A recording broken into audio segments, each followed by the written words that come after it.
అందరికీ వివేకానంద 158వ జయంతి శుభాకాంక్షలు. ధన్యవాదాలు.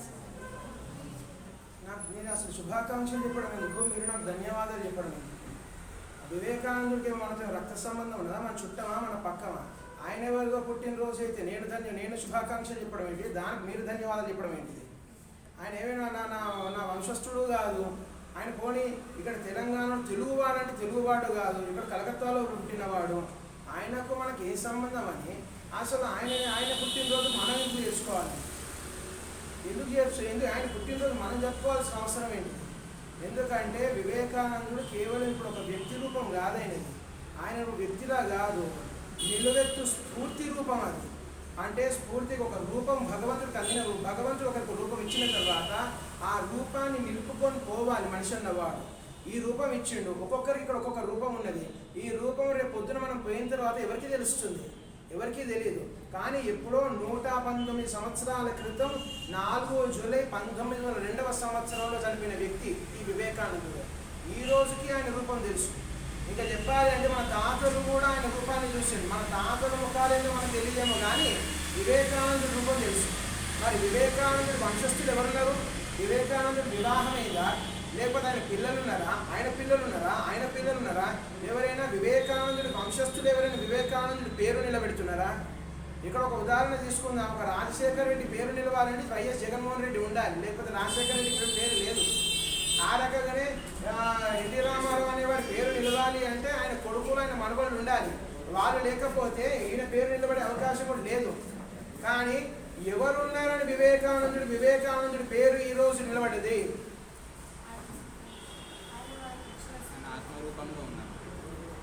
అంటే మనిషికి వాళ్ళ వారసత్వం కన్నా కూడా ఎక్కువ ఏంటిదంటే వాళ్ళు బ్రతికున్న కాలంలో వాళ్ళు ఏ సిద్ధాంతాలను పాటించినారో, ఏ సిద్ధాంతాలను నమ్మినారో, ఆ నమ్మిన సిద్ధాంతాలను వాళ్ళు నమ్మిన సిద్ధాంతాలకు బలంగా కట్టుబడి ఉన్నారా? కట్టుబడి ఉన్న సిద్ధాంతాలను వాళ్ళు పాటించినారా? ఇవన్నీ కూడా జీవితం అనేది కేవలం ఒక అవకాశం. చిన్న ఉదాహరణ తీసుకుందాం. ఇక్కడ చాలా మందికి జీవితాల్లో కష్టాలు వస్తుంటాయి. నిజంగా కష్టం అనేది జీవితంలో ఉన్నదా? ఇప్పుడు చిన్న ఉదాహరణ తీసుకోండి. ఇప్పుడు ఎవరో రాత్రి పడుకొని ఉన్నారు, అనుకోకుండా గుండె మీద చేయబెట్టిండు, ఒకటే అల్లాడిపోతున్నాడు. ఏంటిదంటే నొప్పి అంటున్నాడు. మరి నొప్పి అంటున్నాడు, అది ప్రమాదకరమైన స్థితి? అదేమైనా నొప్పి అర్ధరాత్రి 2 గంటలకు నొప్పి అంటున్నాడు గుండె మీద చేయబెట్టుకొని, అదేమైనా ప్రమాదకరమైన స్థితి? అది కాదు ప్రమాదకరమైన స్థితి. రాబోయే ఉపద్రవానికి హెచ్చరిక మాత్రమే అది. నొప్పి అనేది ఇంకా మొత్తం మనిషి చనిపోయే స్థితికి రాలేదు. ఇంకో 1-2 గంటలు కనుక ఆలస్యం చేసినట్టు అప్పుడు చనిపోతాడు ఆయన. అంటే రాబోయే ఉపద్రవాలకు ముందు ఒక హెచ్చరిక భగవంతుడు ఇస్తాడు. మన శరీరంలో కూడా గుండె ఆగిపోయే సమయానికి ముందు నీ గుండె ఆగిపోతున్నది అని ఒక సూచన నొప్పి రూపంలో మనకు కలుగుతుంది. ఆ నొప్పి కలిగినప్పుడు మనం జాగ్రత్త పడకపోతే ఇంకా 1-2 గంటలు బద్ధకం చేసో లేకపోతే ఏ రకంగా ఆలస్యం చేసినట్టయితే పరిస్థితి చేదాటిపోతుంది. ఒక్కసారి పరిస్థితి చేదాటిపోయిన తర్వాత దాన్ని వెనక్కి తీసుకొని రాలేము. అంటే నొప్పి అనేది మంచి సూచకమా లేకపోతే చెడు సూచకమా? అది బాధ కలిగిస్తుంది, కానీ చేసేది మంచే. కలిగించేది బాధ.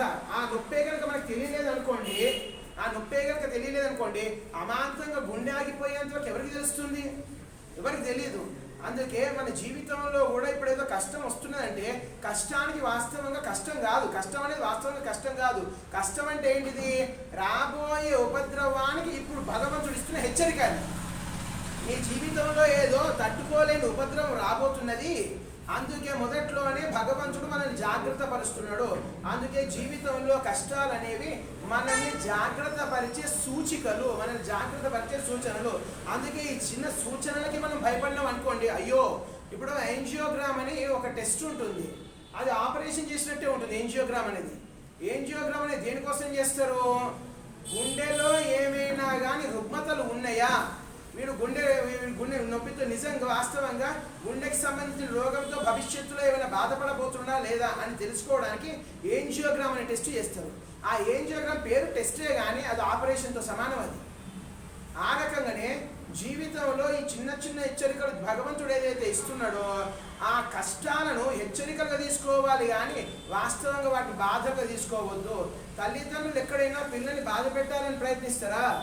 తల్లిదండ్రులు బిడ్డలు బాగుండాలని తల్లిదండ్రులు ప్రయత్నం చేస్తారు, దానికోసం అహర్నిశలు వాళ్ళు కష్టపడతారు. మరి మనం అందరం కూడా వాస్తవంగా చెప్పాలంటే ఆ భౌతికమైన తల్లిదండ్రులు ఏ రకంగానైతే మనకు ఉన్నారో అభౌతికమైన తల్లిదండ్రులు ఎవరు? ఆ పరమేశ్వరుడు పరమేశ్వరి, వాళ్ళు మనకు అభౌతికమైన తల్లిదండ్రులు. మరి అటువంటి వాళ్ళు మనల్ని భూమి మీద తీసుకొచ్చినప్పుడు మనల్ని కష్టపెట్టాలని మనల్ని నష్టపెట్టాలని అడుగున మనతో ఆడుకోవాలనే ప్రయత్నం వాళ్ళు ఎందుకు చేస్తారు అంటే, ఏదైనా కష్టం వచ్చినా కానీ లేకపోతే మనసుకి ఏదైనా బాధ కలిగినా కానీ అది జీవితంలో ఒక మలుపు అని అర్థం చేసుకోవాలి తప్ప అది కష్టమనో నేను తట్టుకోలేనో ఇది లేకపోతే నేను ఉండలేనో ఇంత బాధలు నా వల్ల కాదనో ఇది కాదు. ఇంకోటి ఇక్కడ మామూలుగా ఏదైనా కానీ మనకు అమాంతంగా వచ్చి పడితే దాన్ని తట్టుకోవడం కష్టం. అమాంతంగా వచ్చి పడితే దాన్ని తట్టుకోవడం కష్టం. కాకపోతే ఏం కావాలి, ఏదైనా కానీ ఒక మెట్టు నెమ్మదిగా వస్తూ ఉండాలి. చిన్న ఉదాహరణ ఇక్కడ తీసుకుందాం. మన గుండె కొట్టుకునే తీరు తీసుకుందాం. మన గుండె మొదలు ఏ రకంగానైతే సంకోచం అంటే కాంట్రాక్షన్, ఎప్పుడైతే సంకోచించడం మొదలు పెడుతుందో వెంటనే మాత్రం ఇట్లా సంకోచించం, వెంటనే కొట్టుకున్నది అనుకోండి మనం తట్టుకోవడం కష్టం. అందుకే నెమ్మదిగా ఈ రకంగా నెమ్మదిగా ప్రారంభం అవుతుంది. అమాంతం ఒకటేసారి సంకోచించడం మొదలవుతుంది, మొత్తం సంకోచానికి గురవుతుంది, కాంట్రాక్ట్ అయిపోతుంది. అంటే ఏం జరుగుతుంది ఇక్కడ? ఏదైనా ఈ ప్రకృతిలో ఒక చర్య జరగాలి అంటే చర్య జరిపేవారు కావాలి. ఆ రకంగానే సోడియం అనే ఒక అయాన్ ఏం చేస్తుందంటే మొదట్లో అతి కొంచెం చాలా తక్కువ స్థాయిలో గుండెలోపడికి వెళ్తుంది. గుండెలో ఈ పనితీరుని ప్రారంభించిన తర్వాత ఎప్పుడైతే గుండె ఈ సోడియంని తీసుకునే స్థాయికి వస్తుందో అప్పుడు అమాంతంగా లోపలికి వెళ్ళిపోతుంది. ఇప్పుడు ఎవరికో ఈత నేర్పిద్దాం అనుకుంటున్నాము, వాడికి ఈత నేర్పిద్దామని ట్యూబ్ పెట్టకుండా లేకపోతే వెనక ఏం కట్టె పెట్టకుండా వాడిని తీసుకుపోయి బావిలో పడేస్తాం అనుకోండి, భయపడి రెండోసారి బావిలో దూకడు. అంటే ఈత నేర్పించే వాడిని ఏం చేయాలి? మోకాళ్ళలోతు ఉన్న సరస్సులో దించి వాడు నీళ్ళలో ఆడుకునేటట్టు చేయాలి. అంటే నీళ్లకు వీడికి మధ్య ఒక భయం అనేది లేకుండా ఉండాలి. అంటే నీళ్లు అనేది వీడికి ఆట వస్తువుగా ఉండాలి. దాని తర్వాత ఏం చేయాలి? మోకాళ్ళ లోతు వరకు ఉంచిన తర్వాత మళ్ళీ నడుము లోతు నీళ్ళలోకి తీసుకెళ్ళాలి. అక్కడ మళ్ళీ భయం ఎప్పుడైతే అవుతుందో అప్పుడు మెడలోతు నీళ్ళలో తీసుకెళ్ళాలి. అప్పుడు ఎప్పుడైతే భయం అవుతుందో అప్పుడు తలముని నీళ్ళలోతు తీసుకుని వెళ్ళాలి. అంటే ఈత నేర్పించాలనుకున్నట్టయితే నెమ్మదిగా ఇక్కడి నుంచి ఇటు మళ్ళీ ఇక్కడ నడుము వరకు మళ్ళీ మెడ వరకు దాని తర్వాత తలమునిగేటట్టు చేయాలి. నేరుగా తీసుకుపోయి తలముంచేసినాం అనుకోండి, మళ్ళీ అటు దిక్కు చూడండి నీళ్ళంటే భయం పుడుతుంది. నీళ్ళంటే భయం పడుతుంది. ఎప్పుడో వివేకానందుడు ఇప్పుడు ప్రస్తుతం ఏదైతే విద్యా వ్యవస్థ ఉన్నదో ఈ విద్యా వ్యవస్థను 120 సంవత్సరాలకు పూర్వమే ఊహించి విద్యా వ్యవస్థ ఎలా ఉండాలో అప్పుడు సూచనలు చేసిండు. ఎప్పుడు ఆయన బ్రతుకున్నప్పుడు 120 సంవత్సరాల క్రితం ఆయన బ్రతుకున్నప్పుడు అప్పుడు సూచనలు చేసిండు. విద్య అంటే ఏదో సమాచారాన్ని తీసుకొచ్చి నీ మెదడులో దట్టించే వస్తువు కాదు, అది మెదడులో అది మీరు ఆకలింపు చేసుకుంటేనే మీ మెదడులో ఆలోచనలు పుడతాయి. ఆ ఆలోచనల నుంచి కొత్త విషయాలను మీరు ఆవిష్కరించవచ్చు అని ఆనాడు ఎప్పుడో స్వామి వివేకానందుడు చెప్పడం జరిగింది. అంటే ఇక్కడ ఒక చూడండి, ఇప్పుడు ఎవరో తల్లిదండ్రులు ఉన్నారో నా బిడ్డ డాక్టర్ అవ్వాలనో నా బిడ్డ ఇంజనీర్ అవ్వాలనో ఏం చేసినంటే 6వ తరగతిలోనే తీసుకపోయి ఐఐటి ఇంకా లేకపోతే నీట్ ఫౌండేషన్ స్కూల్లో వేసి పారేసింది. ఐఐటి నీట్ ఫౌండేషన్ స్కూల్ వేసేసరికి ఈత నేర్చుకునేవాడిని అమాంతం తీసుకుపోయి నీళ్ళలో ముస్తే ఏమవుతుంది? నీళ్ళంటే భయం పుడుతుంది. ఐఐటి జేఈ ఫౌండేషన్ మళ్ళీ దాని తర్వాత ఇదేంటిది ఈ నీట్ ఫౌండేషన్ ఈ రకమైన కోర్సులో తీసుకుపోయి అమాంతంగా ముంచేసింది అనుకోండి, నీట్ అంటే భయం పుడుతుంది, ఐఐటి అంటే భయం పుడుతుంది. అంటే ఎక్కడైనా కానీ మొదట్లో ప్రవేశం కల్పించాలి నెమ్మదిగా లోపలికి తీసుకుని వెళ్ళాలి. అంటే అది ఏంటిది అంటే ప్రతి అడుగున దానికి మనకు ఒక అవినాభావ సంబంధం ఏర్పడాలి. అట్లా ఏర్పడితే అప్పుడు మనం దేన్నైనా సాధించడానికి అవకాశం ఉంటుంది. లేదు నేను రాత్రే సాధించాలనుకున్నట్టయితే అసలు కూడా లేకుండా పోతుంది అక్కడ. అందుకే ఏది కూడా ఒక్క రోజులో సాధ్యం కాదు. ప్రయత్నపూర్వకంగా నువ్వు ప్రతిరోజు కొంచెం నీ ఒంటి బద్ధకాన్ని నీ మానసిక బద్ధకాన్ని వదులుకొని ప్రయత్నపూర్వకంగా నువ్వు కష్టపడితే ప్రయత్నపూర్వకంగా నువ్వు శ్రమ పడితే ఖచ్చితంగా ఒకరోజు విజయం సాధించగలవు. అయితే ఆ విజయం వచ్చేంత వరకు కూడా ఎక్కడ కూడా నువ్వు వదిలిపెట్టకూడదు. అందుకే వదిలిపెట్టకపోవడాన్ని ఏమన్నారు? పట్టుదల అన్నారు. పట్టుకున్నావంటే పట్టుకొని ఉండాలి. ఎక్కడైనా కొంచెం వదిలిపెట్టాం అనుకోండి, మనసు మళ్ళీ బద్దకిస్తుంది. ఆ బద్దకించిన మనసును మళ్ళీ దారిలోకి తీసుకురావాలంటే చాలా కష్టం అవుతుంది. కాబట్టి ఎక్కడ కూడా ధైర్యాన్ని కోల్పోవాల్సిన అవసరం లేదు. ఎందుకంటే ఈ ప్రపంచంలో ఏదైనా కానీ మనకు లొంగడానికే సిద్ధంగా ఉన్నది. వివేకానందుడు మాట అంటాడు, నువ్వు చూస్తున్న కొద్దీ ప్రతి ఒక్కటి కొండలా ఉంటుంది, నువ్వు తవ్వడం మొదలు పెడితే కొండ కూడా కరిగిపోతుంది. కాబట్టి కొండ అంత పెద్దగా ఉన్నదని మనం ఏవో చూసి భయపడాల్సిన అవసరం లేదు. తవ్వడం మొదలు పెట్టండి, ఆ కొండను మించిన వాళ్ళు మీరైపోతారు. ఇక్కడ ఏదైనా చేస్తే మొదలు ఆరంభం అనేది ఉంటుంది, దాని తర్వాత అందులో కొంచెం సేపు కొనసాగడం ఉంటుంది, అది అయిపోయిన తర్వాత అంతం అనేది ఉంటుంది. అందుకే దీనికి ప్రతిరూపాలనే బ్రహ్మ విష్ణు మహేశ్వరులు ఉన్నారు. బ్రహ్మ మొదలు పెట్టడానికి సూచిక, విష్ణువు కొంతకాలం పాటు అది నడవడానికి సూచిక, శివుడు ఏదైనా కార్యం అంతమవడానికి సూచిక. ఈ రకంగా ప్రకృతి అడుగడుగునా మనకు ఏదో తెలపాలని ప్రయత్నం చేస్తూ ఉన్నది. ఏ రకంగానైతే నీ స్నేహితులు కానీ, నీ తల్లిదండ్రులు కానీ, నీ చుట్టూ ఉన్న వాళ్ళు కానీ నీతో ఏదో వ్యక్తపరచాలనే ప్రయత్నం చేస్తుంటారో, ఏ రకంగా నువ్వు ఇంకొకరితో వ్యక్తపరచాలనే ప్రయత్నం చేస్తుంటావో, మనం వ్యక్తపరచడం మాటల ద్వారా వ్యక్తపరుస్తున్నాం. కానీ ఈ ప్రకృతి ఏదైతే ఉన్నదో దానికి వ్యక్తపరిచే రీతులు ఒకటి కాదు, అనేకం ఉన్నాయి. మన లోపట ఉండి అంతర్వాణిగా మనల్ని ఎప్పుడూ మనకు మార్గదర్శకత్వం చేస్తూనే ఉంటుంది. మీరు కనుక ఒకసారి గమనించినట్టయితే మీ లోపల ఎవరో ఉండి మాట్లాడుతున్నట్టు అనిపిస్తుంటుంది, వాస్తవంగా వాళ్ళతో సంభాషిస్తున్నట్టు కూడా ఉంటుంది. అంటే ఒక గొంతు అనేది వినబడుతుంది లోపల నుంచి వినబడటంతో పాటు బయట నుంచి కూడా పరిస్థితులను ఏర్పాటు చేస్తుంది. ఈ పరిస్థితుల్లో నువ్వు ఏ రకంగా స్పందిస్తావు, ఈ పరిస్థితులు సృష్టిస్తే ఏ రకంగా స్పందిస్తావు, ఈ పరిస్థితులు సృష్టిస్తే ఏ రకంగా స్పందిస్తావు. ఉదాహరణకు ఒక సైంటిస్ట్, ఒక శాస్త్రవేత్త ఒక ప్రయోగశాలలో, ఒక ల్యాబొరేటరీలో ఒక ప్రయోగాలు చేస్తున్నాడు అనుకుందాము. మొట్టమొదటిసారి ఆ ప్రయోగం విజయవంతం అవుతుందా? లేదు. అంటే మొట్టమొదటిసారి ప్రయత్నం చేస్తున్నాడు. దేని ప్రయత్నం చేస్తున్నాడు? విజయం సాధించాలనే స్ఫూర్తితో ప్రయత్నం చేస్తున్నాడు. విజయం సాధించాలని కాదు, విజయం సాధించాలనే స్ఫూర్తితో. ఆ విజయం సాధించాలనే స్ఫూర్తితో మొదటిసారి ఓటమి వచ్చింది. అంటే అనుకున్న ప్రయోగం నెరవేరలేదు. అంటే ఏంటిది? విజయం మాత్రం రాలేదు కానీ విజయ స్ఫూర్తి మాత్రం పోలేదు. అంటే రెండో ప్రయత్నం వస్తుంది, అప్పటికి విజయస్ఫూర్తి పోలేదు. మూడో ప్రయత్నం వస్తుంది, మూడో ప్రయత్నం చేస్తాడు, అప్పటికి విజయస్ఫూర్తి పోలేదు. ఎప్పటికి పోదు విజయస్ఫూర్తి? అది సాధించేంత వరకు ఈ విజయస్ఫూర్తి అనేది పోదు. అందుకే మనిషి ఏది సాధిస్తాడో ఏది సాధించాడో తర్వాత విషయం, కానీ నేను ఇది సాధించాలని నువ్వు జీవితంలో లక్ష్యం ఒకటి పెట్టుకొని విజయస్ఫూర్తితో ముందుకెళ్తే ఈ క్రమంలో నువ్వు అనుకున్న ఫలితం రాకపోయినా కానీ నువ్వు ప్రయత్నాన్ని మాత్రం వదిలిపెట్టవు. అంటే నిజమైన ఓటమి చెందినవాడు ఎవడు, నిజంగా ఓడిపోయిన వాడు ఎవడు అంటే ప్రయత్నం మానినవాడు నిజంగా ఓడిపోయినవాడు. మొత్తం ఆ ప్రయత్నము మనకు అనుకూలమైన రీతిలో రాకపోవడం కాదు ఓటమి. అనుకున్న ఫలితము మనకు అనుకున్న రీతిలో రాకపోవడం కాదు ఓటమి. ప్రయత్నంలో నుంచి విరమించుకోవడమే ఓటమి. ఇంకొకటి, ఎక్కడైనా విజయాలు రెండు రకాలు. మొదటి సగం విజయం, తర్వాత సగం విజయం, తర్వాత సగం విజయం. నేను చేస్తానని సంకల్పించుకోవడమే సగం విజయం.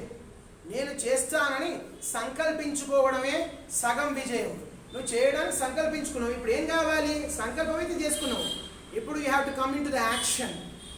అంటే నీ సంకల్పం కార్యరూపం దాల్చాలి. సంకల్పమే కనుక లేకపోయినట్టయితే, నువ్వు సంకల్పించుకున్నట్టయితే అసలు ఏం చెయ్యాలనే స్పష్టత నీకు దీని దగ్గర ఉంటుంది.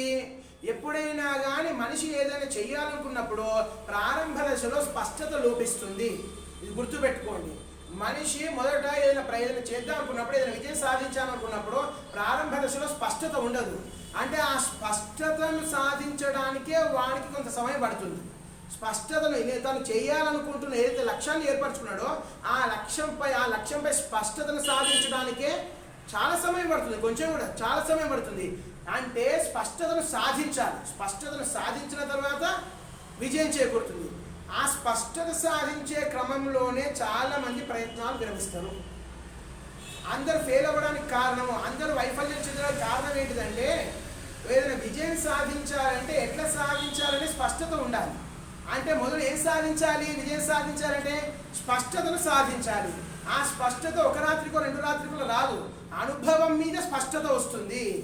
ఆ స్పష్టత ఏర్పడేంత వరకు కూడా నువ్వు డక్క ముక్కిలు కొట్టుకున్నట్టయితే, కింద మీద పడ్డట్టయితే ఎన్ని అవస్థలు వచ్చినా కానీ, ఎన్నిసార్లు నీ ప్రయత్నం విఫలమైనా కానీ, నువ్వు పట్టు వదలని విక్రమార్కుల్లాగా నువ్వు చేస్తూ పోయినట్టయితే, ఎప్పుడైతే నీ మనసులో ఒక స్పష్టమైన మార్గం ఏర్పడుతుందో అక్కడి నుంచి మార్గం అంతా సులువుగా ఉంటుంది.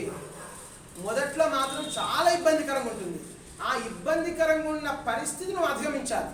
అప్పుడు నీకు ఓపిక ఉండాలి. ఆ స్థితిని నువ్వు గ్రహించగలిగినట్టయితే ప్రారంభ దశలో అంత ఈ రకంగానే ఉంటుంది, తర్వాత అంత సునాయాసంగా ముందుకెళ్ళిపోతుంది. అందుకే ఎప్పుడైతే నాకు ఇబ్బందికరంగా అనిపిస్తుందో మానసిక ఇబ్బందులు ఎదురవుతాయి, శారీరక ఇబ్బందులు ఎదురవుతాయి, సామాజిక ఇబ్బందులు ఎదురవుతాయి, ఆర్థిక ఇబ్బందులు ఎదురవుతాయి, కుటుంబ పరంగా ఇబ్బందులు ఎదురవుతాయి, నీకు అంతకన్నా మించి విశ్వాసపరంగా ఇబ్బందులు ఎదురవుతాయి. మొట్టమొదటి దెబ్బతినేది ఏంటంటే మన ఆత్మవిశ్వాసం దెబ్బతింటుంది. పని మొదలు పెడతాం.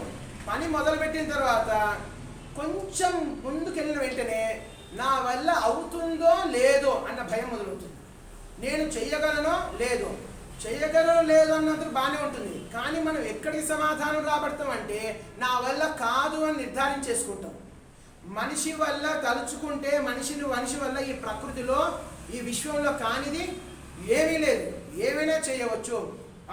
భగవంతుడు మన తలరాతలన్నీ ముందే రాసిపెట్టిండా? భగవంతుడు మన తలరాతలు రాసిపెట్టిండా?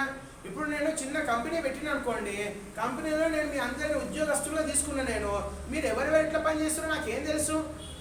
నాకు ఎప్పుడు తెలుస్తున్నారు మీరు పనిమంతులు గారు అని? కొంచెం సమయం గడవాలి. కొంచెం సమయం గడిచిన తర్వాత మీకు సంబంధించిన నివేదికలన్నీ కూడా, రిపోర్ట్స్ అన్నీ కూడా నా దగ్గరకు వస్తాయి.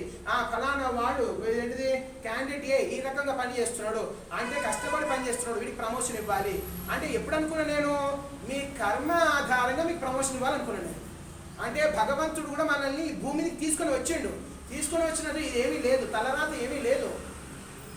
God has not written anything prior to our birth. కేవలం పుట్టుక అనేది ఇచ్చిండు.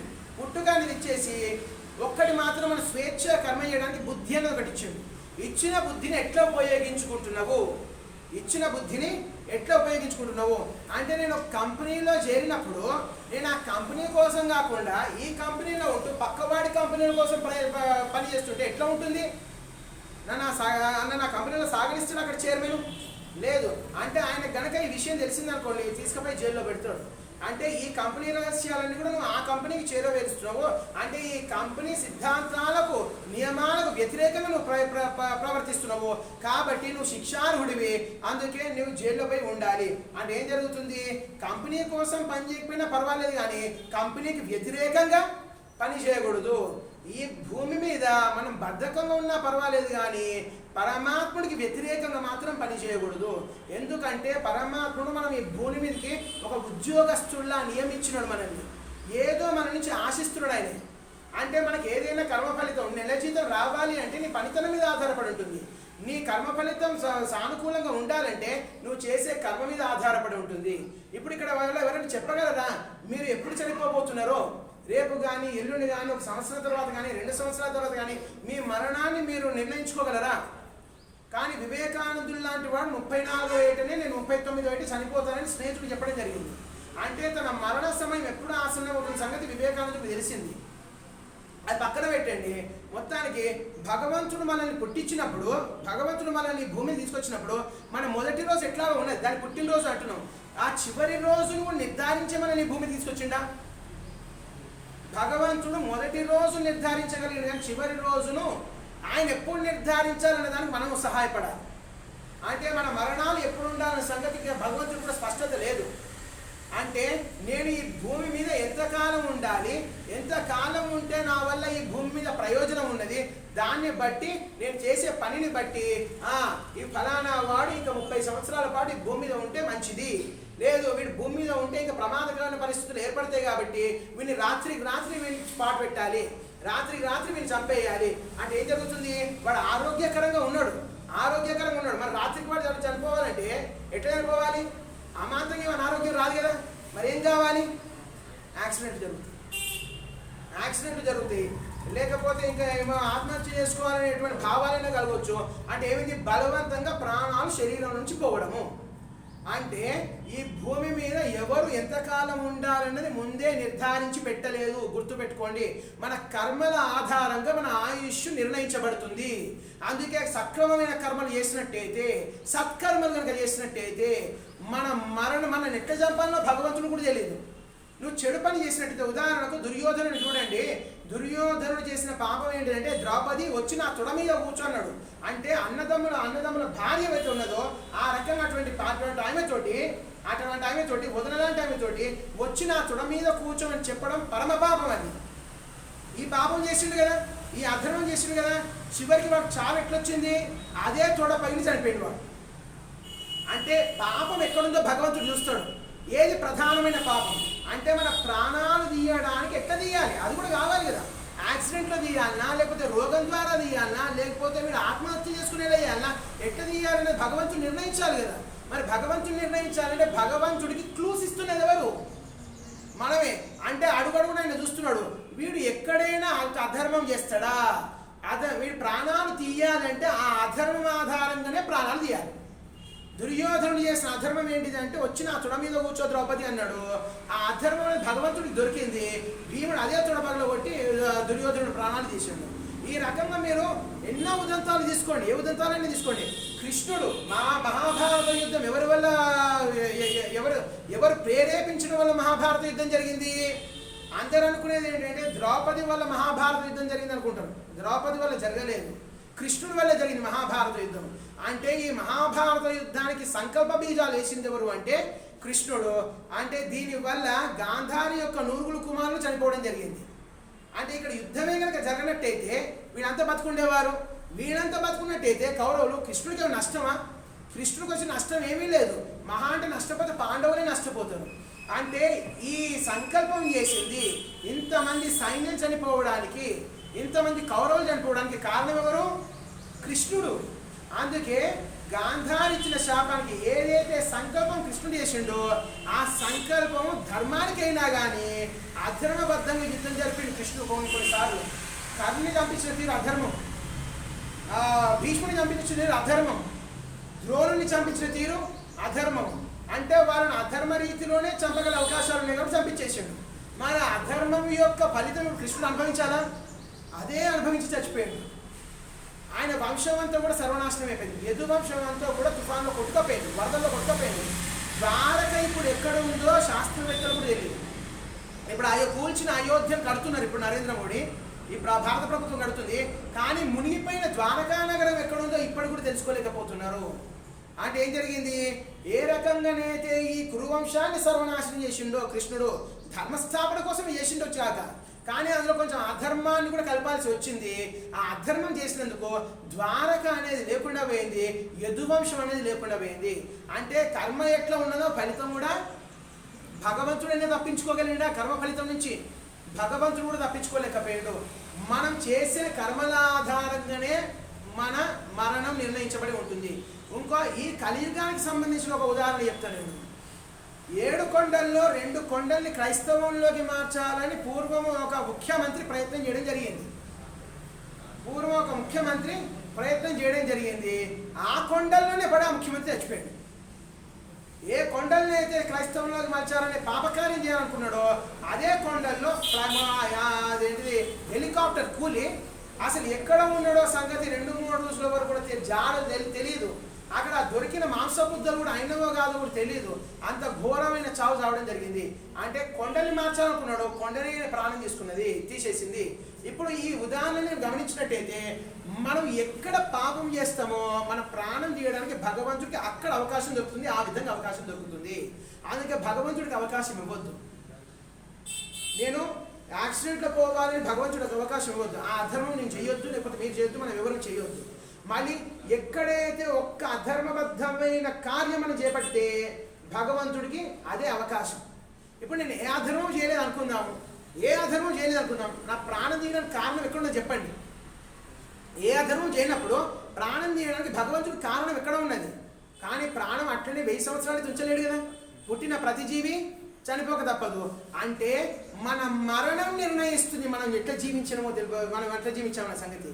చక్కటి మరణం వచ్చింది అనుకోండి, జీవితంలో సత్కర్మలు చేసినని అర్థం. ఈ రకం కుక్కచావు వచ్చింది అనుకోండి, జీవితంలో ఎక్కడో దుష్కర్మలని చేసినాడని అర్థము. దానికి కొన్ని ఉదాహరణ ఇప్పుడే చెప్పడం కూడా జరిగింది. ఇప్పుడు అబ్దుల్ కలాంని తీసుకుందాము. అబ్దుల్ కలాంకి టీచింగ్ అంటే బాగా ఇష్టం, బోధన అంటే బాగా ఇష్టం. అబ్దుల్ కలాం ఎక్కడ చనిపోయాడో తెలుసా మీకు? పాఠం చెప్తూ చెప్తూ చెప్తూ క్లాస్ రూమ్లో కుప్పకూలేండు. పాఠం చెప్తూ క్లాస్ రూమ్లో కుప్పకూలేండు. ఏ వయసులో? 85 సంవత్సరం, 85 వయసులో. 85 వయసులో అసలు నేను పాఠం చెప్పాల్సిన అవసరం ఏమున్నది? నాకు చేత కాబట్టి ఇంట్లో కూర్చోవచ్చు.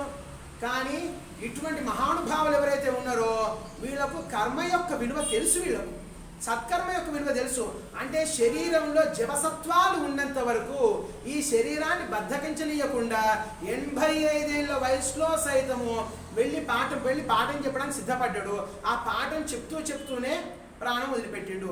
అంటే ఒక క్షణం ముందు వరకు కూడా అబ్దుల్ కలాం కూడా ఎటువంటి నొప్పితో కూడా బాధపడలేదు. ఉండి బోర్డు మీద రాస్తూ కృష్ణ ఫలకం మీద రాస్తూ ప్రాణాలు వదిలిపెట్టిండు. ఏంటంటే చక్కటి చావు ఇది. అంటే అటువంటి మహా వ్యక్తి యొక్క ప్రాణాలు తీయాలంటే భగవంతుడికి ఏ కారణం దొరకలేదు. ఒక యాక్సిడెంట్లో తీసుకుపోలేదు.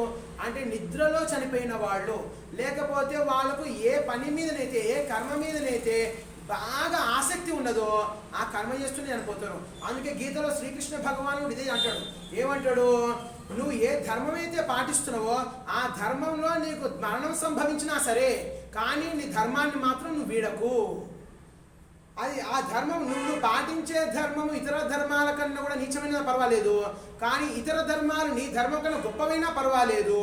ఆ ధర్మాలను పాటిస్తే నువ్వు బతుకుండగానే చచ్చిపోతావు. నీ ధర్మాన్ని నువ్వు పాటించే క్రమంలో నువ్వు చచ్చిపోయినా చివరికి మళ్ళీ బతికే ఉంటావు. అంటే చనిపోయిన తర్వాత కూడా నువ్వు బతికే ఉంటావు. అందుకే నీ ధర్మాన్ని నీవు చక్కగా నిర్వర్తించు. అంటే ఇక్కడ మనల్ని మనం మోసం చేసుకోవడము, మన ఇంట్లో తల్లిదండ్రులు మోసం చేయడము, మళ్ళీ మన మనసుకు వ్యతిరేకంగా మనం చేస్తున్న తప్పు అని మనకు చాలా మందికి తెలుసు. మన మనిషి యొక్క బలహీనత ఎక్కడ ఉన్నది అంటే తెలియక తప్పులు చేయట్లేదు, అన్ని తెలిసే తప్పులు చేస్తున్నాడు. తెలిసి మనం దుష్కర్మలు చేస్తున్నాము. అంటే మన తలరాతను మనమే రాసుకుంటున్నాము. ఎట్లా రాసుకుంటున్నాం అంటే మన భవిష్యత్తు ఎంత దరిద్రంగా ఉండాలో మన మన మన వర్తమానం నిర్ణయిస్తుంది. ఇప్పుడు ఈ రోజు కనుక నువ్వు బద్దకించినట్టయితే రేపటి నీ జీవితం చక్కగా ఉండబోదు. ఈ రోజు కనుక నాటిన విత్తనం మొలకెత్తకపోతే రేపు ఫలితం రాదు. మొక్కగానే ఎండిపోతుంది. ఈ రోజు కనుక నువ్వు సత్కర్మలు చేయనట్టయితే భవిష్యత్తు అనేది నీకు చక్కగా ఉండబోదు. కాబట్టి భవిష్యత్తు బాగుండాలి అంటే ఈ రోజు నీ ఆలోచనలే రేపటి భవిష్యత్తుకు పునాది. కాబట్టి కర్మ అంటే కేవలం పని చేయడమా? ఆలోచించడం కూడా కర్మ కిందకే వస్తుంది. ఆలోచనలు చేయడం కూడా కర్మ కిందకే వస్తుంది. ఆలోచన అనేది ఒక భౌతిక రూపంగా మనకు కనబడుతుందా? కనబడదు. భగవంతుడు ఏ రూపంలో ఉన్నాడు? అభౌతిక రూపంలో ఉన్నాడు. అభౌతిక రూపంలో ఉన్న భగవంతుడు అడుగడుగున మన ఆలోచనలను కూడా పరిశీలిస్తున్నాడు. అందుకే నేను బయట మంచివాడిగా నటించుకుంటూ లోపలన్నీ చెడు ఆలోచనలు పెట్టుకున్నట్టయితే అటువంటి వాడు కూడా మానసిక రోగాలతో చచ్చిపోతాడు. డిప్రెషన్తో చచ్చిపోతాడు, యాంగ్జైటీతో చచ్చిపోతాడు. అంటే ఇవేవో కల్పించి చెప్తున్న కట్టుకథలు కావు, ఇవి వాస్తవ సత్యాలు ఇవి. అందుకే ఇక్కడ ఏదైతే భగవద్గీత చెప్తుందో దాన్ని తిప్పి శంకరాచార్యుడు అదే చెప్పాడు. దాన్ని తిప్పుకుంటూ వివేకానందుడు అదే చెప్పాడు. అంటే ఎటు వచ్చినా మనం చివరికి ఎటు వెళ్తున్నామో వివేకానందుడు సూక్తి తీసుకున్నా అని భగవద్గీత వైపుకే వెళ్తుంది దారి. శంకరాచార్యుడి యొక్క ఏ స్తోత్రం తీసుకున్నా భగవద్గీత వైపుకే వెళ్తుంది దారి. అంటే ఆ వేదాలలో ఏమి చెప్పిండో ఈ వేదాలు ఇంత విస్తారంగా ఉన్నాయి. వీటన్నిటిని కూడా కుదించి 700 శ్లోకాలలో శ్రీకృష్ణ పరమాత్ముడు మన భగవద్గీత అనే అద్భుతమైన వరాన్ని మనకి ఇవ్వడం జరిగింది. ఇటువంటి శ్రీకృష్ణుని గీతామృతాన్ని ఆస్వాదించి ఇటువంటి శ్రీకృష్ణుని గీతామృతాన్ని తాగి ఈ వివేకానందుడు లాంటి వాడు తయారయ్యి మొత్తం సమాజానికే స్ఫూర్తిగా నిలవడం జరిగింది. అంటే ఈరోజు వివేకానందుడు ఏదో ముక్కు ముఖమున్న ఒక వ్యక్తి కాదు, ఆయన స్ఫూర్తికి నిలువుటద్దము. అంటే ఆయన ఈరోజు ఆ రూపాన్ని ఏ రకంగా చూసుకోవాలి? ఒక స్ఫూర్తికి నిలువుటద్దంలో చూసుకోవాలి. ఇప్పుడు జన్మ ఉంటుంది, ఒక మనిషి జన్మిస్తాడు, మరో జన్మ ఉంటుంది. అంటే వివేకానందుడు చనిపోయిన తర్వాత ఇంకో జన్మ ఎత్తి ఉండకపోవచ్చా? ఎత్తిండొచ్చు, కానీ ఇంకో జన్మలో ఏ రూపం దాల్చిందో ఎవరికి తెలుసు? అంటే మరో జన్మలో ఏ రూపం దాల్చిందో ఆయనకు తెలీదు, కానీ ఉన్న రూపాన్ని మాత్రం నిలుపుకొని పోవాలి. అంటే వివేకానందుడు ఏదో జన్మలో ఉండొచ్చు, ఉన్నాడో ఉండలేదో మనకు తెలియదు. ఒకవేళ ఉన్నట్టయితే ఆయన ఫలానా వివేకానందుడు మనం గుర్తుపట్టొచ్చా? గుర్తుపట్టలేము. అంటే ఇప్పుడు ఆయన ఈ ప్రపంచంలో ఉన్నా కానీ భౌతిక రూపంతో, వేరే భౌతిక రూపంతో ఉన్నాడు, కానీ ఏ రూపంలో ఆయన కొలుస్తున్నాము? ఈ రూపంలోనే ఆయన కొలుస్తున్నాము. అంటే ఈ రూపాన్ని చూసినప్పుడల్లా మీరు ఇంట్లో ఒక వివేకానందుడు పోస్టర్ పెట్టుకొని నిలువెత్తు బొమ్మను పెట్టుకోండి, దాన్ని ఒక్కసారి చూస్తూ ఉండండి. మీకు ముఖం అక్కడ వ్యక్తి కనబడాడు. ఏం కనబడుతుంది? నిలువెత్తు శక్తి కనబడుతుంది, నిలువెత్తు స్ఫూర్తి కనబడుతుంది. ఇది తెలంగాణ ఉద్యమానికి ముందు ఆ తెలంగాణ రావడానికి నానా అడ్డంకులు ఏర్పడినాయి. ఎట్లా ఈ రాష్ట్రం ఏ రకంగా రావాలి అని. కాకపోతే ఒక కేసీఆర్ అనేవాడు ముందు పడ్డాడు, తర్వాత మనం ఒప్పుకోవాల్సిందే. కాకపోతే ధైర్యం సన్నగిల్లినప్పుడల్లా ధైర్యం తెచ్చుకోవడానికి ఏం చేసిండు కేసీఆర్ అనేవాడు?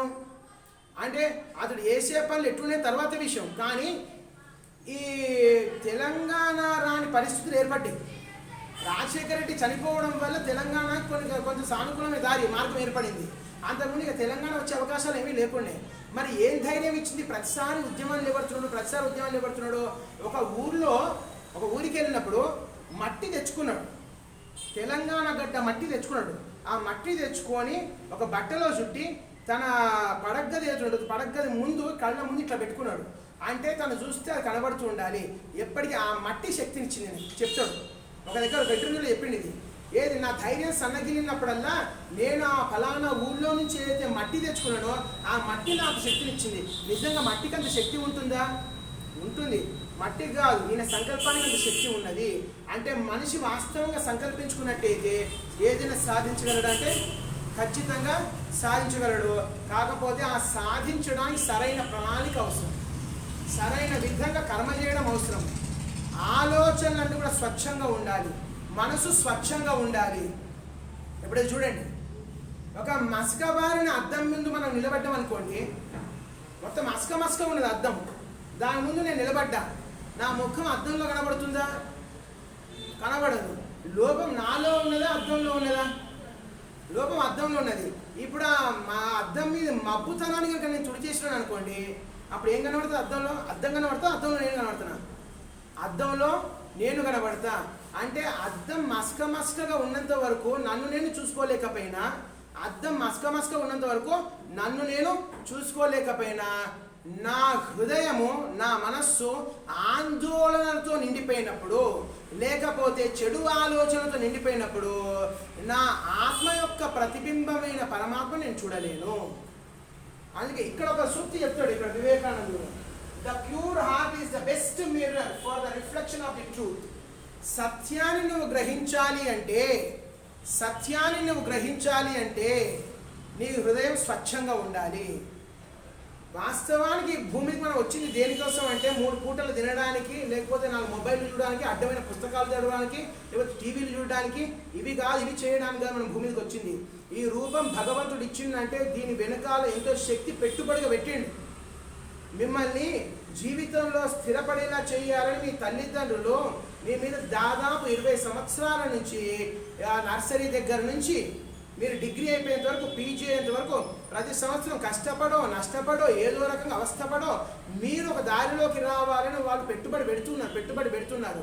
కానీ మీ నుంచి లాభాన్ని ఆశించి పెడుతున్నారా, మీరు బాగుపడాలని పెడుతున్నారా? దాని నిజమైన ప్రేమ అంటే తిరిగి ఏం ఆశించకుండా కేవలం మనకి ఇస్తున్నట్టయితే నిజమైన ప్రేమ అంటారు. పెట్టి ఆశిస్తున్నట్టయితే దాన్ని వ్యాపారం అంటారు. అంటే మన జీవితాలు బాగుండాలని మన తల్లిదండ్రులు ఎన్నో రకాలుగా కేవలం ఆర్థికంగా మాత్రమే పెడుతున్నారా? లేదు, మానసికంగా మనం ఎక్కడ తప్పుదారి పడతామని అడుగడుగున్నా కూడా పరీక్షిస్తూ ఉన్నారు వాళ్ళు. అంటే డబ్బు పెట్టేసి స్కూళ్ళకు కాలేజీ పంపించేసి చేతులు దొరుకుకోవట్లేదు. మన ప్రవర్తన అడుగడుగునా పరిశీలిస్తున్నారు. మనం చదువుతున్నది ఏంటి, మనం చూస్తున్నది ఏంటి, మన స్నేహితులు ఏ రకంగా ఉన్నారు, మళ్ళీ మన ఆలోచనలు ఏ రకంగా ఉన్నాయి, ప్రతి ఒక్కటి కూడా గమనిస్తున్నారు. ఎవరు గమనిస్తున్నారు? బయటివాడు గమనిస్తున్నాడా? ఇంటివాడే గమనిస్తున్నాడు. అంటే ఇంట్లో తల్లిదండ్రులు మీ ఆలోచనలు పరిశీలిస్తున్నారు, మీ ప్రవర్తనను పరిశీలిస్తున్నారు, మీరు చదివే పుస్తకాలను పరిశీలిస్తున్నారు, మీరు ఏ రకంగా చదువుతున్నారో పరిశీలిస్తున్నారు. అంటే మొత్తానికి తల్లిదండ్రులకు మన మీద నమ్మకం ఉన్నదా, నమ్మకం లేదా? వాస్తవంగా వాళ్ళు నమ్ముతున్నారు మనల్ని అంటే వాళ్ళు ఒక్కటి మాత్రం స్పష్టంగా ఉన్నది ఏంటిదంటే, నా పిల్లల్లో చేయగల అంత సామర్థ్యం ఉన్నది, నా పిల్లల్లో చేయగలిగేంత సామర్థ్యం ఉన్నది. కానీ ఆ సామర్థ్యాన్ని పూర్తి స్థాయిలో మావాడు కానీ మా కూతురు కానీ వినియోగించుకోవట్లేదు. ఇది ఉన్నది తల్లిదండ్రులు. వాస్తవానికి తల్లిదండ్రుల ఆలోచన ఎట్లుందంటే మా ఓడు కానీ మా కొడుకు కానీ నా కూతురు కానీ ఖచ్చితంగా సాధించి తీరుతారన్న నమ్మకం మాత్రం లేదు. ఏమున్నది? వీళ్ళు సాధించి తీరగల సామర్థ్యం వీళ్ళలో ఉన్నది. కానీ స్నేహాల్లో కొట్టుకెళ్తున్నారు, ఆ మొబైల్ పట్టుకుంటున్నారు, ఏవో పుస్తకాలు పట్టుకుంటున్నారు, లేదో టీవీ 24 గంటలు టీవీ చూస్తున్నారు, లేకపోతే ఫోన్లోనే మాట్లాడుతున్నారు. అంటే వీళ్ళలో సామర్థ్యం ఉండి వీళ్ళు వినియోగించుకోవట్లేదు అన్న భావన వాళ్ళలో ఉన్నది. అంటే తల్లిదండ్రులకు నమ్మకం కలిగించగలుగుతున్నామా? తల్లిదండ్రులు మనల్ని అనుమానిస్తున్నారు అంటే వాళ్ళ అనుమానం వాస్తవమా, లేకపోతే మన సమర్థత వాస్తవమా? మన ప్రవర్తన వాస్తవం, వాళ్ళ అనుమానం వాస్తవమా? వాళ్ళ అనుమానమే వాస్తవం. అంటే మన ప్రవర్తన తీరు, మన ఆలోచన శైలి ఇవన్నీ కూడా అనుమానాలు రేకించే రీతిగానే ఉన్నాయి. అంటే ఏ తల్లిదండ్రులు కూడా గుండె మీద చెయ్యేసుకొని మా వాడి గురించి లేకపోతే నా కూతురు గురించి నేను ఆలోచించాల్సిన అవసరం లేదు అని ప్రశాంతంగా నిద్రపోయే తల్లిదండ్రులు ఒక్కరు ఉండరు. నేను చెప్తున్నాను, ప్రశాంతంగా నిద్రపోయే తల్లిదండ్రులు ఒక్కరు ఉండరు. ఎక్కడ వదిలిపెడితే చెడిపోతారన్న ఉద్దేశంతో అడుగు అడుగున గమనిస్తూ ఉంటారు, అడుగు అడుగున పట్టుకుంటూనే ఉంటారు. ఆ పట్టుకోవడాన్ని మనం తప్పు రీతిగా అర్థం చేసుకుంటాము. ఆ తప్పుగా అర్థం చేసుకోవాల్సిన అవసరం లేదు. ఎందుకంటే వాళ్ళు మనకు నమ్మకం కలిగించడం కాదు, మనమే వాళ్ళకు నమ్మకం కలిగించే స్థాయిలో మన ప్రవర్తన తీరు ఉండాలి. కానీ 20 ఏళ్ళ వయసులో అంతటి ఆలోచన ఎక్కడి నుంచి వస్తుంది? రాదు. కానీ పెంపొందించుకునే అవకాశం ఉన్నదా? ఉన్నది. అంటే ఈ 20 ఏళ్ళ వయసులోపే చిన్నప్పటి నుంచి ఎటువంటి శిక్షణ కావాలి? గీతా శిక్షణ కావాలి. వివేకానందుడు మన హృదయంలో కొలువు ఉండాలి. వివేకానందుడు సూక్తులు అంటే నర్సరీలో చిట్టి చిలకమ్మ అమ్మ కొట్టిందా అని ఇటువంటి చెత్త తీసుకొచ్చే బదులు all power is with in you, all power is with in you, all power is with in you అని ఈ రకంగా చెప్పించుంటే 5వ తరగతిలో ఒక్కొక్కరు ఒక మిసైల్లో తయారయ్యేవారు. కానీ 20 ఏళ్ళు వచ్చినా 25 ఏళ్ళు వచ్చినా కానీ కేవలం ఒక స్టేజ్ ఎక్కి 4 మాటలు మాట్లాడాలని అంటేనే వణికిపోతున్నది ఒక్కొక్కరికి. మరి ఏదైనా గొప్ప కార్యం సాధిస్తున్న నమ్మకం ఎట్లా ఏర్పడుతుంది? కాబట్టి ఇక్కడ వివేకానందుడు లాంటి వ్యక్తులు ఇచ్చిన స్ఫూర్తి ఒకటి, గీత ఇచ్చిన స్ఫూర్తి ఒకటి. ఈ రెండు కనుక జీవితంలో ఇప్పుడు చూడండి, ఒక శరీరం నిలబడాలి అంటే ఒకటి శ్వాస వ్యవస్థ, రెండవది రక్త వ్యవస్థ. ఇవి రెండు కనుక రక్త ప్రసరణ వ్యవస్థ, ఒకటి రెస్పిరేటరీ సిస్టమ్, ఇంకొకటి కార్డియోవాస్కులర్ సిస్టమ్. ఈ రెండు కనుక సక్రమంగా పనిచేసినాయి అనుకోండి, అప్పుడు ఈ శరీరం నిలబడుతుంది. ఈ జీవితం కూడా చాలా బలంగా నిలబడాలంటే రెండు స్ఫూర్తులు. ఏంటిది అది? ఒకటి గీత, రెండవది వివేకానందుడు. వీళ్ళిద్దరు లేకుండా ఏదైనా విజయం సాధిస్తామంటే మనసు బలంగా ఉండదు, అటువంటి సాధించేంత స్ఫూర్తి ఎవరిలోనూ ఉండదు, అంతటి మానసిక స్థిరత్వం కూడా ఎవరిలో ఉండదు. కాబట్టి వివేకానందుడితో మనకి ఏ రకంగా కూడా రక్త సంబంధం లేకపోయినా కానీ ఈరోజు ఎక్కడో కలకత్తాలో పుట్టిన వాడిని, అక్కడ పట్టిపోయిన వాడిని ఎందుకు మనం స్మరించుకోవాలి అంటే భారతదేశం యొక్క స్ఫూర్తిని ప్రపంచ దేశాలను చాటినవాడు వివేకానందుడు. చికాగో సమావేశాలు నడిచినాయి, సర్వమత సమ్మేళనం జరుగుతుంది. ఆ సర్వమత సమ్మేళనంలో హిందూ మతాన్ని ప్రపంచానికి పరిచయం చేసిన వాడు వివేకానందుడు. ఆ ఒక్క 5 నిమిషాల అవకాశం, కేవలం 5 నిమిషాల అవకాశం, వివేకానందుడు సూర్య చంద్రులు ఉన్నంత వరకు ఆయన పేరు నిలబడేలా చేసింది. అందుకే మనం నిత్యము ప్రయత్నిస్తున్నట్టయితే ఎక్కడో దగ్గర ఒక 5 నిమిషాల అవకాశం దొరికితే చాలు మనం ప్రపంచానికి పరిచయం అవుతాం. ఏ రకంగా అయితే వివేకానందుడు పరిచయం అయింది. కాబట్టి ఎక్కడ కూడా ప్రయత్నాన్ని మానకండి, పట్టుదలను వదలకండి. ఇంకోటి, వివేకానందుడు అమితమైన ధైర్యవంతుడా. చికాగో సమావేశంలో పోయి స్టేజ్ ముందు పోడియం ముందు నిలబడి చెప్పాలంటే వణుకు పుట్టింది. అందుకే ఆయన అవకాశం వచ్చినప్పుడు పక్కన వాళ్ళు చెప్తున్నాడు, నేను తర్వాత చెప్తా, మళ్ళీ పేరు తెచ్చాడు, లేదు నేను తర్వాత చెప్తా, మళ్ళీ పేరు తెచ్చాడు, నేను తర్వాత చెప్తా. చివరి అందరూ అయిపోయినాడు, చివరికి వివేకానందుడు ఒక్కడే మిగిలిపోయాడు. అప్పుడు చెప్పక తప్పలేదు, అప్పుడు లేచిండు brothers and sisters of America అని. అంటే అప్పటి వరకు ఈ ఇతర దేశాల వాళ్ళను ఇతర దేశాల సోదరీమణులను సంబోధించిన వాడు ప్రపంచంలో ఎవడూ లేడు. మొట్టమొదటిసారి 1893లో భారతదేశం నుంచి వెళ్ళిన ఒక వ్యక్తి సోదరీమణులారా అనడంతో ఆ హాల్ అంతా కూడా చప్పట్లతో మారుమోగిపోయింది. అంటే భారతదేశం యొక్క స్ఫూర్తి, ఆలోచన తీరు ఒక్క మాటలో ప్రపంచానికి పరిచయం చేసింది. ఏంటి ఆ మాట? గొప్ప మాట కూడా కాదు, కానీ ప్రపంచానికి గొప్పగా అనిపించింది. Brothers and sisters of America. చాలు. పెద్ద పెద్దగా సాధించాలని ఏం లేదు. చిన్న చిన్న విషయాలను కనుక మనం కొంచెం జ్ఞప్తిలో పెట్టుకొని దాన్ని కనుక జీవితంలో మనం కనుక ప్రయత్నపూర్వకంగా మనం పాటింపులో కనుక పెట్టినట్టయితే పెద్ద పెద్ద విజయాలు మన కాలం దాపుతాయి. కాబట్టి పెద్ద ప్రయత్నాలు అతి కష్టాలు పడాల్సిన అవసరం లేదు. చిన్న చిన్న విషయాలు ఎక్కడైతే ఉన్నాయో, చిన్న చిన్న మాట తీరు ఎక్కడ ఉన్నదో ఇవి జాగ్రత్త ఉంటే చాలు పెద్ద పెద్ద విజయాలు సాధించవచ్చు. సరే, నేను చెప్పాలనుకున్నది మొత్తానికి వివేకానంద జయంతి ఎందుకు జరుపుకోవాలి అంటే ఆయన స్ఫూర్తి రూపం కాబట్టి, స్ఫూర్తికి ప్రతిరూపం కాబట్టి జరుపుకోవాలని ఈరోజు నేను చెప్పాలనుకో నేను చెప్పేసిన. మనం అనుకున్న ఒక విషయం ఏంటిది, ఒక్కొక్కరు మాట్లాడాల్సి ఉంటుంది అని మీరు తయారై వచ్చింది అనుకుంటున్నాను. తయారై రాకపోయినా ఏ రకంగా ఉన్నా కానీ మీరు వచ్చి ఇక్కడ నిలబడ్డారంటే ఖచ్చితంగా మీ మనసులో ఎప్పటివరకు ఏదైతే మా విషయాలు నిక్షిప్తం చేసుకున్నారో ఎంతో కొంత ఉన్నా అని, బీజం అంతా ఉన్నా కానీ ఇప్పుడు వృక్షం అంతా ఎదిగొస్తుంది బయటికి. కాబట్టి ప్రయత్నాన్ని ఆపకండి. మీరు వచ్చి ఇక్కడ ఏదో మాట్లాడే ప్రయత్నం చేయండి, ఖచ్చితంగా విషయం బయటకు వస్తుంది.